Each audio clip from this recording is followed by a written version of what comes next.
আইন, বিচার ও সংসদ বিষয়ক মন্ত্রণালয়ের উপদেষ্টা আসিফ নজরুল বলেছেন, খুবই দুঃখ ও অবাক লাগে যখন দেখি আজগুবি, ভিত্তিহীন, অকল্পনীয় তথ্য দিয়ে একজন আরেকজনের পেছনে লেগে আছে। একটা ভিডিওতে নাকি দাবি করা হয়েছে আগস্টের ৩-৪ তারিখ রাতে আমি ক্যান্টনমেন্টে ছিলাম, সেখানে আমি আর্মি অফিসারদের নিয়ে ভারতের দালালদের সঙ্গে মিটিং করেছি। আমি অবাক হয়ে যাই। মানুষের কল্পনারও একটা সীমা থাকা উচিত। শনিবার জাতীয় প্রেস ক্লাবে বাংলাদেশ সংবাদ সংস্থা আয়োজিত স্মৃতির মিনার গণঅভ্যুত্থান ২০২৪ শীর্ষক সভায় ইলিয়াস হোসেনের অভিযোগের জবাবে তিনি এসব কথা বলেন। আসিফ নজরুল আরও বলেন, ৩ আগস্ট রাতে মাহবুব মোর্শেদ সহ অন্যদের সঙ্গে কেন্দ্রীয় শহীদ মিনারে সমাবেশ করে রাত ৯টা পর্যন্ত সেখানেই ছিলাম। তারপর ঢাকা বিশ্ববিদ্যালয়ের ফুলার রোডে ১৯ নম্বর বিল্ডিংয়ের ট্রিপল-ই বিভাগের শিক্ষক অধ্যাপক মোস্তফা মামুনের বাসায় থেকেছি। আশঙ্কা ছিল আমাকে মেরে ফেলবে, না হলে গ্রেপ্তার করবে।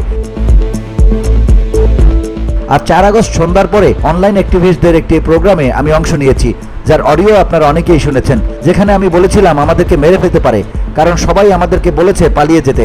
তারপর সেদিন রাতেও ঢাবি শিক্ষক মোস্তফা মামুনের বাসায় ছিলাম। সবকিছুর একটা সীমা আছে।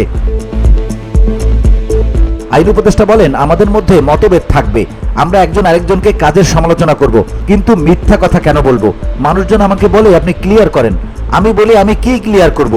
সত্যের কাছাকাছি থাকলে মানুষ প্রতিবাদ করে। আজগবির একটা সীমা থাকা দরকার।